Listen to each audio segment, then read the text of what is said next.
Blasphemer, it's a great honor to have you here. You've been part of some of the most important and diverse projects in extreme metal from Ruïm, Mayhem, Ultimas, Aura Noir, and many more.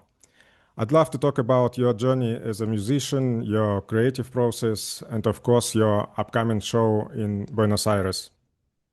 Uh, Mhm. let's start with something very exciting for the fans here. On October 5th, you'll be performing in Buenos Aires with Ultimas at the From Hell Extremo Festival in Arena Sur. What can Uh-huh. people expect from this performance? And since Ultimas will be also performing across Latin America, could you share which countries you'll be playing in and what makes performing in Latin America special for you? Mm. I think our tour starts off in Sao Paulo, in Brazil, and we do Sao Paulo, Belo Horizonte in Brazil, and then we fly to Buenos Aires. So it's the third show on the tour. And yeah, after that, I'm not exactly sure, but we're going to El Salvador, Costa Rica, Honduras, Chile, Colombia. I'm not exactly sure in what order, but it's at least those countries. And before we finalize in Mexico with Behemoth and Dayside, actually, it's going to be a big show. Yeah, I mean, what people can expect is like a very energetic, very uh, let's call it kind of stripped down show. It's like very live, uh, very real, very I'd say very energetic, you know. We don't, there's no backing tracks, so it's like the real deal that you're getting, you know. Um, uh, and essentially playing what we consider to be the best cuts from both of our records. So, yeah, it's going to be an impactful event, I'm pretty sure. And also, we're bringing Hate with us from Poland, a great band. So, it's going to be an evening to definitely be worth the money, if you know what I mean. Awesome. Now I'd love to go back to the very beginning of your journey as a musician. How did you first get into music and what made you pick up the guitar? At what age did you Hmm. start playing? Yeah, I think I mean I kind of grew up in a musical family. You know, my father was a guitar player, so I guess I got that part from him. So there was always a kind of a guitar in laying around the house, if you know what I mean. Like even if it was an acoustic one, I was always trying that one out. You know, at a very young age. So yeah, my interest for music in general kind of grew. And I was exposed to metal at a very early age, I guess back in 79 or 1980. Uh, you know, Motorhead, Judas Priest, and Kiss, obviously. And my older sister had a boyfriend who, at that time, well, maybe not so early, but I think the first show I went to, I was 10 years old, and it was like in 1985. Um, and that was Motorhead. Was my first actual big show that I went to. So that was with my sister and her boyfriend at the time. So after that, it just, you know, I was fortunate enough to see all the great bands. You know, I saw the Dio Sacred Heart tour. I saw Judas Priest. I saw Iron Maiden. Everything in the mid to late 80s. You know, so the greatest era for heavy metal, in my opinion. Yeah. So yeah, that was like, of course, it was like a motivation for me, you know, a motivator to pick up the guitar and essentially start practicing and, you know, like try to learn this and, you know, create a future, I guess, at an early age. So yeah, that's how it started. And I think my father gave me, yeah, it was my father who gave me my first electric guitar. It was a black kind of Fender-shaped guitar. And that's where I learned my first song, which happened to be Creeping Death by Metallica, I think. So yeah, but that's a long time ago, man. It's so much water under a bridge since then. But yeah, that's how it started, essentially. I wonder, did you take lessons with a teacher or were you mostly self-taught? I am completely self-taught. I remember also that my father gave me this book that he had that was passed from him, from his father, I think. So he learned, you know, basic chords and stuff. through that book or whatever, but I just look at the book and I just threw it away. Uh, that was my mindset. I just wanted to do everything on my own way, and just use it as, like exploring my own sounds, so to say, from a very, very early age, I guess. Yeah. It's always fascinating to hear how musicians evolve with the instruments. So let's talk a bit about your guitars and sound. What is your main guitar these days? These days, well, I have a sponsorship going with ESP guitars, so I use the E2 guitars that I get from them. That has been my main guitar since 2012, essentially. Yeah, so like 13 years of sponsorship right now, I think. So that's my go-to. And before that, I was into Ibanez, and before that, I started off with BC Rich, which was my first guitar when I joined Mayhem in '94. So yeah, I've been through a few brands, but I stuck with ESP because I really think that they're on top of their game, like really quality guitars, very stable, great sounding, and very easy to play with as well. So yeah, that's where I'm at. So how many guitars do you have at home? Can you tell us about them? I don't know, actually. I used to have quite a lot. Now I think it's narrowed down to the useful section, let's say it like that. I mean, I play in quite a few different bands which all require different tuning, etc. So I have like 2 guitars for each band. So I guess I'm at 8 or something like that. Awesome. Uh, what were your earliest musical influences when you first discovered heavy music? Um, I think it's well, as I told you earlier on. I mean, it was Motorhead, Judas Priest, Kiss in the very beginning, late '70s, very early '80s. That was accessible. Let's call it that at that point. Um, so yeah, I'd say probably it was Kiss was my first, and then it went into Priest, and then probably Motorhead. And from there, it built on. It was met like traditional, I'd say, heavy metal until '85, '86, and then discovering Metallica, Slayer, etc., and more thrash metal bands before late '80s, essentially going into the black metal thing with Bathory. Even Rotting Christ was a band that I listened to quite a lot in the beginning. Their demos, and also when the first album came out, The Sign of Evil Existence, I listened a lot to that record. I was not so, um, I mean, there was a couple of Norwegian black metal releases early on, but nothing really caught my attention until probably A Blaze in the Northern Sky, which I consider a great record. But that came out, that was, for me, it was a game changer for Norwegian black metal. So yeah, then from there on, it just, um, I joined Mayhem essentially not so many years later, and uh, I guess that's the entrance point, really. Let's move from the instrument to the bigger picture, your songwriting. Could you Mm-hmm. describe a typical day when you're writing your material? Huh. It's kind of a complex question because it can differ. It can be anything really, but if I like an overall day, I wake up feeling energetic, and essentially just picking up my instrument and kind of flush out the night through my fingers and into my guitar. So it's kind of interesting because usually the first thing that comes to me in the morning is like a great foundation for a riff. I'm not really sure how or why it is like that, but it has been like this for many years.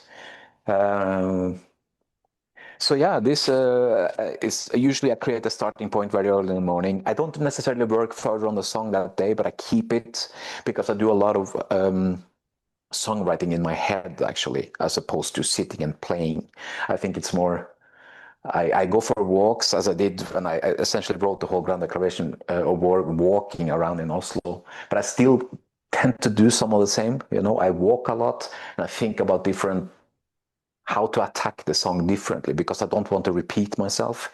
So I have a kind of artistic way of songwriting, as opposed to just getting the song done, if you know what I mean.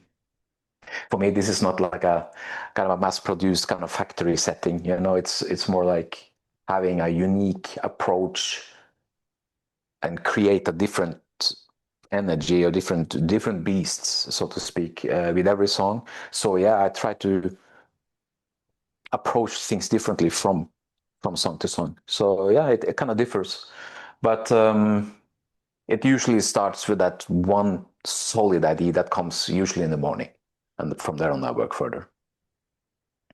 When it comes to drum parts, do you usually give the drummer your own ideas and guidelines, or do you prefer to let him create everything from scratch? I usually come with a suggestion, because I mean, I am the creator of the riff, and with the riff comes like also a desired drum beat, you know. So this, I mean, this goes even way back. Maybe I was a little bit more flexible during, let's say, the Vulture Abyss period. But when Grand Declaration of War was in its early stages, I came with a lot of suggestions how I wanted to hear the drums, you know.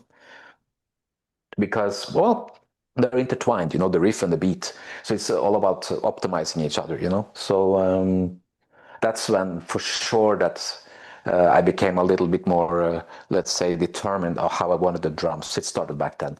So even now, when I create a riff, I kind of hear soundscapes in my head, you know, even when I come up with an initial idea, or if I do my walks around, I know what my preference would be, you know. But I'm always, of course, open to interpretations or to suggestions, because sometimes I may not have the final answer. Usually I do have the final answer, but I'm always open for interpretations and different suggestions. So it's not set in stone, but it's pretty close to. See. Do you ever compose while traveling or on tour, or do you need the focus and isolation of being at home or in the studio? To compose? Yes, while traveling. I mean, I can, as long as I have a sealed off room where no one is, then I can do my work. It doesn't need to be in a studio. Actually, I don't work very well with the people around me. I work the best alone, because the idea is mine, and I'd like to explore that in its, you know, full aspect, so to speak, before I kind of share with anybody. Just because from the seed, I would like to, you know, build my own flower, let's put it like that, and see where it can go before I share it with anybody else. So yeah, I'm not a very good person to co-write songs with, let's put it like that, because I have a set idea and I want to see that blossom before I share it with anybody. So, but the process can happen anywhere, literally. Right now, I'm staying in Austria, and I have a room here where I have, you know, my Cubase set up, and this is where I work now. And when at home, I have my setup there as well, which is pretty similar, but there's in my living room. So, you know, as long as I have that solitary space where no one really can affect me or bother me, then I'm fine. You know, that's where my music comes from. It comes from confinement, let's say. And how do you usually balance writing for so many bands at once? Huh. Well, that's a good question. I don't even know myself, you know, but the point is a little bit, it's different. Let's call it different currents, you know. It's like let's say when I'm working with Ruïm, it's like one specific mindset. When I do with Vltimas, it's a little bit more open mindset, maybe a bit more, you know, like trying to reflect some more of my older like influences, like more metal, you know, like that. In Aura Noir, it's a different thing again, but it's also about the people that you meet, people that you work with. You know, it's like with Ruïm, it's a very black metal setting, because my drummer as well, he's very let's call it focused on a specific current. With Ultimas, it's more like we're trying to be a bit more open-minded in that set, and to bring in all sorts of influences as long as it sounds good. And with Aura Noir, it's also a different mindset again. So it's all just working with different people, being in different environments, and just trying to kind of adapt to the situations, and also be mindful about the direction of each band, So essentially being conscious about what I'm trying to portray or to channel, let's say. Yeah. And now I'd love to talk about Ruïm, because personally I consider Black Royal Spiritism one of the greatest black metal albums ever made. I know you are currently working on the second Ruïm album. At what stage is the process right now? Yes, I have started the process. I think I have all the, I like to call them skeletons, which is essentially song IDs, like the rough basic IDs for every song. I have all of them gathered. I have advanced on, I'd say probably all of them. It's still some way to go. I still haven't started on the lyrical aspects, although I have a few song titles. So it's going to be another half a year, I guess, of intense work. But the good thing is that the fire is there. It comes out fairly easy to me now. I have the direction. I have the thematics set. So it's all about trying to collect everything and just compress it essentially. So yeah, it's going great, and I'm also heading off to my drummer's place in France in November to hopefully at least finalize half the record. That should be within reach, considering what I've already gathered and worked on. So yeah, I'm excited. Hopefully recording first quarter next year for a summer release, I'd say. Yeah. Oh. So I'm excited. It's going to be, I guess, a bit of the same. I feel like the band has already its own kind of entity, identity, going. So it's going to be more of the same, but it's also going to be some more straightforward, more bulldozing stuff, and it's also going to be maybe more ambient stuff. So it's a little bit of everything, but the main core and the main goal of the band is already set. So I just have to kind of follow what it demands in that regards. On the first album, there's the track called Fall of Seraphs, which you originally wrote for Mayhem. Why did you decide to include this song on the Ruïm album, and what does it mean for you personally? That was also, at least I think, the idea was to kind of tie Ruïm to my past, essentially, because in a way it is a continuation of what I used to do while I was still in Mayhem. I just feel like Ruïm is taken to another level, a next level, so to speak. So the idea was to kind of tie in the loose ends, This is where I'm coming from, and this is where it spirals off from, a little bit. Because parts, I wouldn't say Fall of Seraphs was the first song I wrote for him. I think the first song that I wrote was Anno Vampire, which was never really released. But parts of Anno Vampire became Fall of Seraphs. So it has some of the very early ideas that I wrote for the band back in 1995. So yeah, I guess that was the idea, just tie in with the past and then spiral it up, So also the original idea was actually to get Maniac to sing on that song, but that didn't really materialize. I think he left that kind of song or that specific mind frame behind, so it didn't result in anything. So I brought in my friend Proscriptor from Absu, which I have had contact with for many years because I've been working on Absu records as well, So we are kind of connected So I introduced the song idea and the concept to him, and he loved it, obviously, because he heard the song before, and he also heard what he could do with the song, in his own way, not to repeat what was already done by Maniac. So yeah, I think it turned out really, really good, and I'm happy I did it. I don't think it will be another. There won't be another Mayhem song that I wrote on the next record. It was just more to establish kind of a connection, I'd say. Yeah. That's a cool story. Of course, we can't skip talking about Mayhem, a band that shaped the entire history of black metal and where you played such a central role for many years. During your time in Mayhem, you worked closely with musicians like Hellhammer, Maniac, and Attila. What was it like working with each of them? Regarding Hellhammer, I mean, we had a really good chemistry back in the days, like when we met up, we were really a tight-knit, unit, so to speak. We had a great musical synergy, and we created a lot of cool things. And I don't know, it felt like we were really on the same page. He's kind of with his slightly progressive inputs, and the same thing that I had, essentially. So I think we were a really, really good team in the beginning.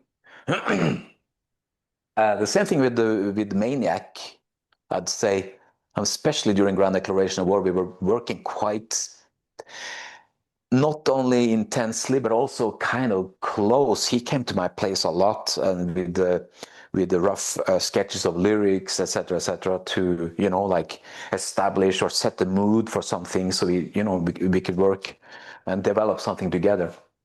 So on that record, we were really tight as well. The concept with the actual musical input. That shifted a little bit maybe on Chimera, because I mean, people go there, sometimes people go different ways. And that's when Attila came back in, and we also worked really close on Aura record, which is essentially a collaboration. It's the fruit of the both of us, I'd say. I provided the music, and he had this a little bit, let's call it, it's quite interesting, almost like avant-garde-ish approach to lyrics. And we were spending a lot of time together, hanging out this apartment in Oslo, and just triggering each other, because that's what we do. We have this kind of relationship where we can push each other further, which was very, very helpful and fruitful for especially that record. So sometimes I think back, what if we kept going? What if we did another record? How would that sound like?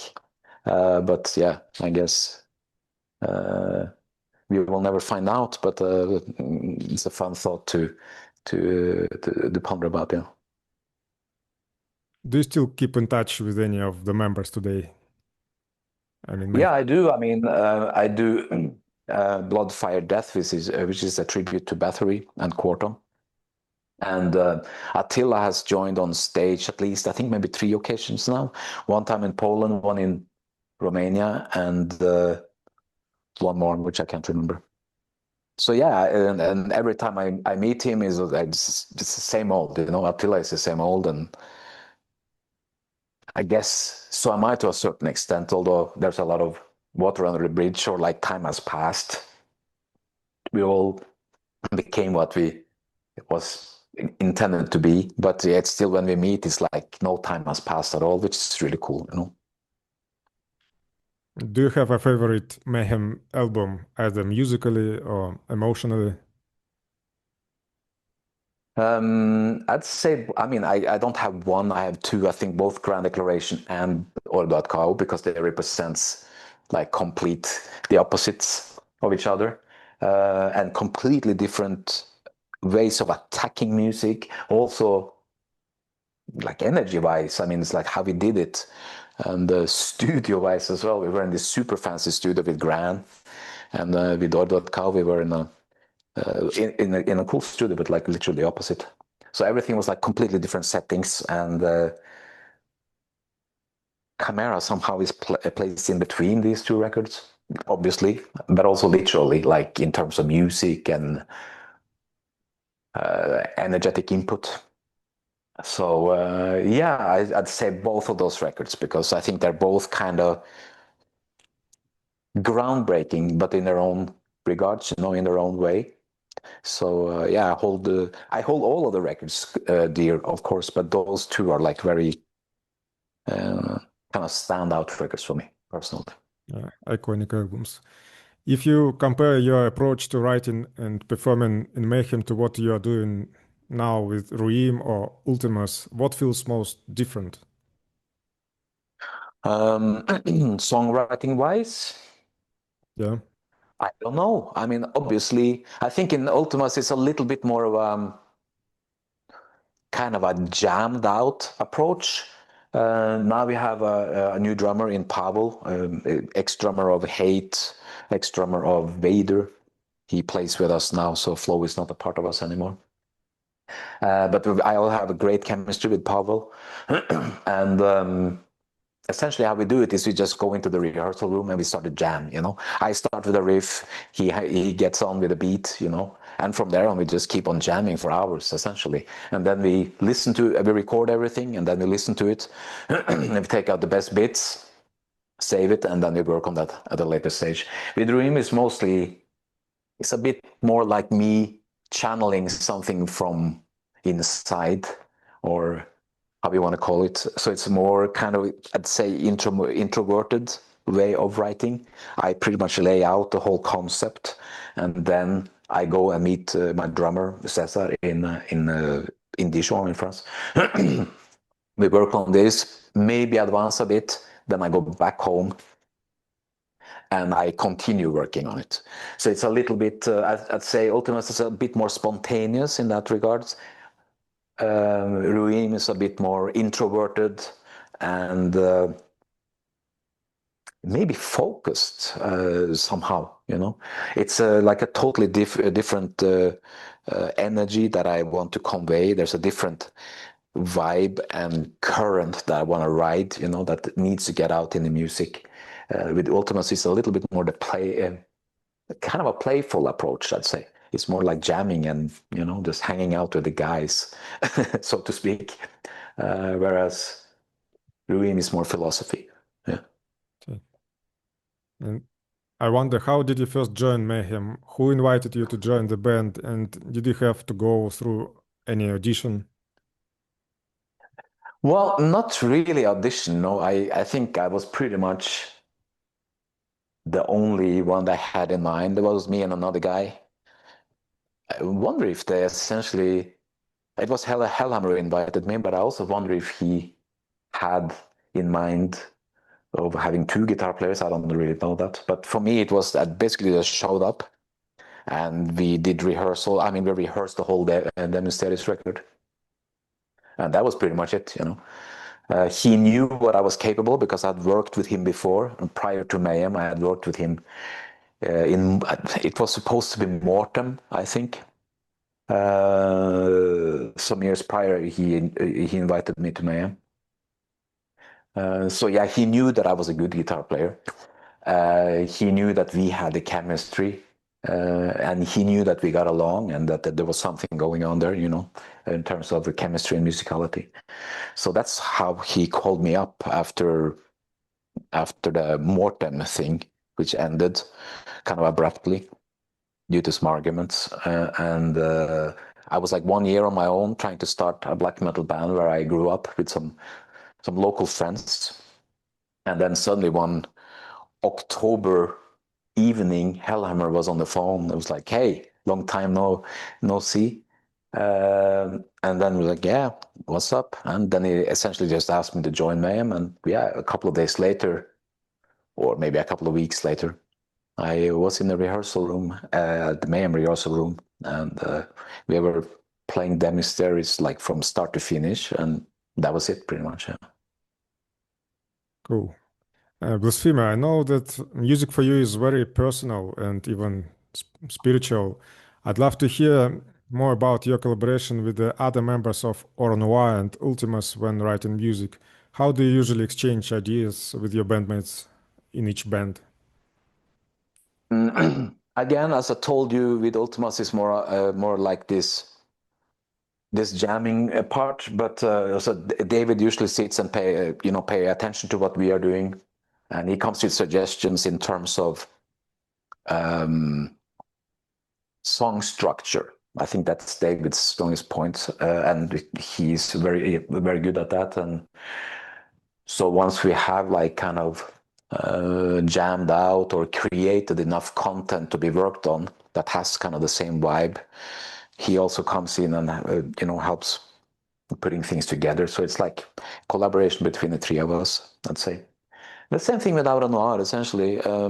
We haven't worked together in such a long time. The last time we worked together was in Romania. It was for the self-titled album, Aura Noir. And we were essentially, we locked ourselves in a studio in Bucharest, Romania, and we just jammed, and that's how we created most of the songs.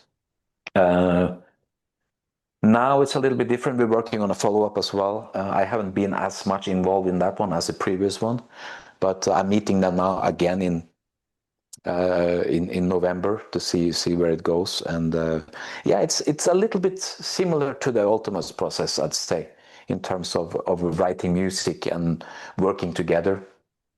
The only band again that comes across as more introvert or more personal in that sense, or more spiritual even, is Ruïm, which is essentially a vehicle that I have created all the fundamentals of, Ultimas was always a collaboration.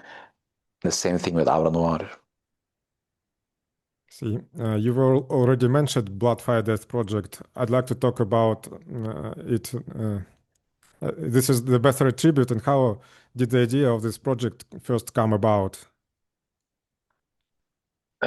Well, I think the first incarnation of this band, I think it was like kind of a hasty thing, but it happened in 2004, straight after Quarton had passed.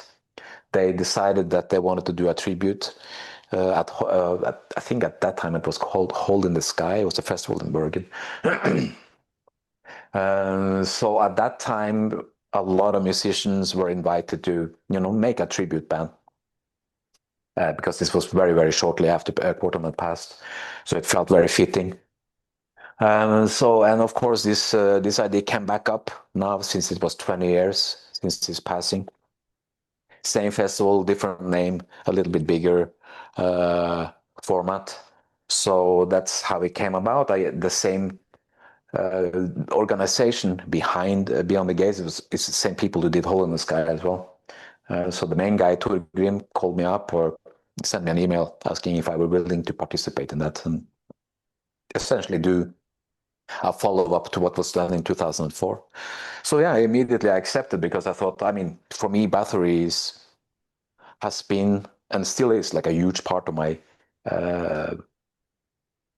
black metal background, essentially. So I was kind of happy for the invite, and the show was a massive success last year at Beyond the Gates in Bergen.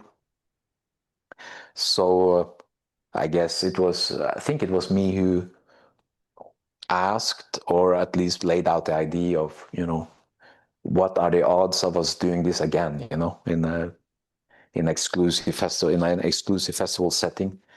Because it was such a great success. Everybody had a great time. And, I also think that we managed to inspire people to go home and just listen to those old Bathory records again, those old, really amazing records.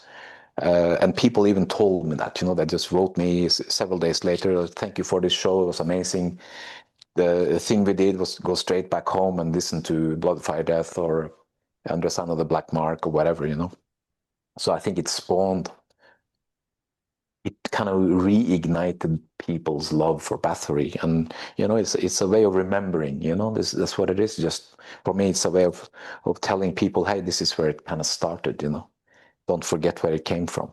So we're keeping the legacy alive, and I'm very, very happy about how things are unfolding. And it's very heartfelt and a very passionate thing that we're doing, So, yeah, I'm very grateful to be a part of it.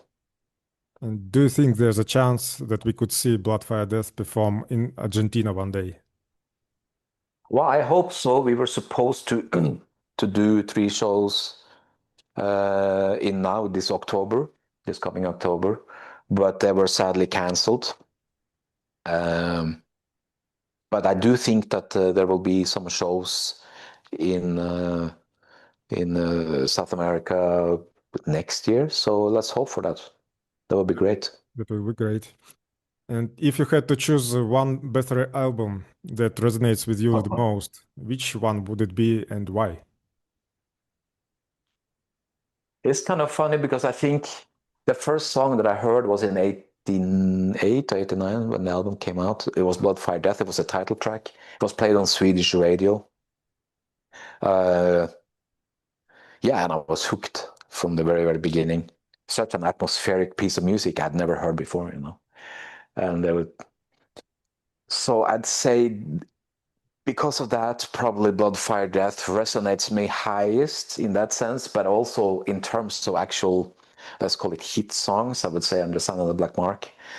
That for me is probably overall the most perfect black metal record, you know. So it's in between those two records, I think. Bloodfire Death for the title track alone, and even I Find It to Die, and a few others, obviously. But I think overall, Under the Sign is slightly better, in my opinion. Awesome. I'd also like to touch on a rather unique project in your career. Could you tell us about Mezzerschmitt, how the project was born, what the idea behind it was, and what it meant to you creatively? Wow, that's a long time since anybody asked me that question. Yeah. Well, it's kind of it was spawned because I don't know. There was maybe some, I don't know if it was friction or whatever in Mayhem. I mean, Mayhem was always about friction, but it came after the Grand Declaration of War. I'm not exactly sure what the fuck. Excuse my French there. You can take that out, by the way. I'm not exactly sure why or how I got into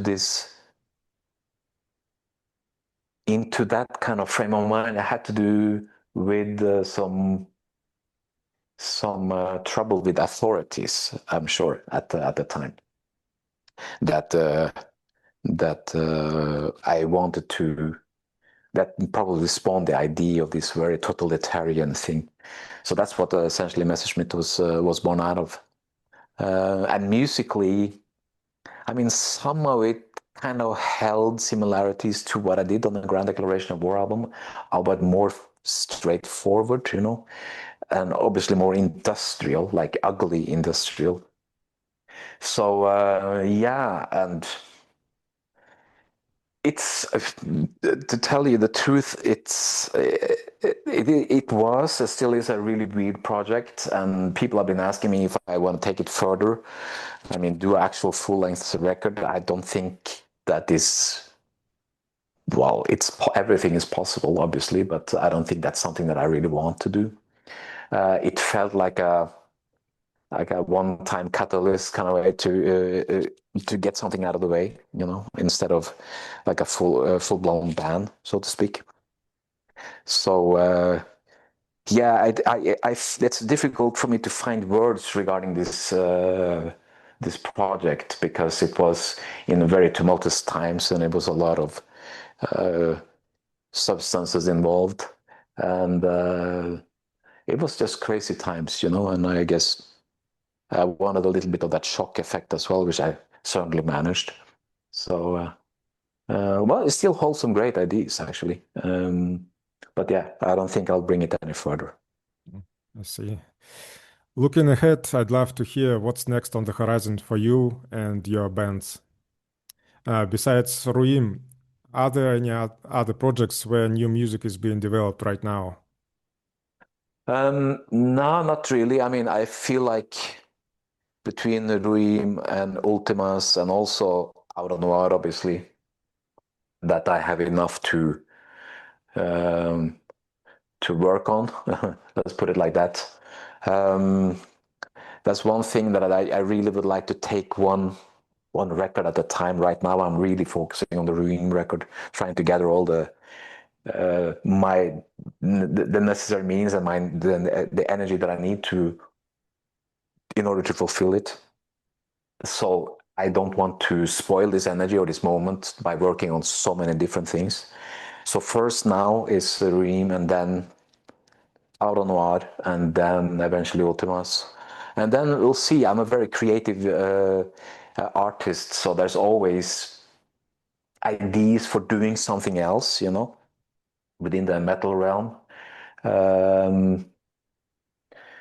So we'll see what the future brings. But right now, these three albums in that order is my priority. And of course, there's a lot of shows confirmed for next year with Blood, Fire, Death, with Aura Noir. There's also Ruïm stuff in the works. So it's going to be a busy year no matter what, you know. So that's just I try not to plan too long ahead because it always changes. So I'm just focusing on the next 6 months, and that is essentially to nail the Ruïm record.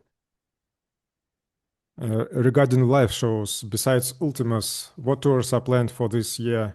And are there already tour dates or festivals confirmed for the next year that you can share with us? Yeah, well, for this year, the only thing I have after the Ultimas run is Aura Noir is headlining the Prague Death Mass in Czech Republic in the end of October. So that's the last show of the year, and that leaves me plenty of time also, as I said, to focus on what I consider to be more important, is the creative process.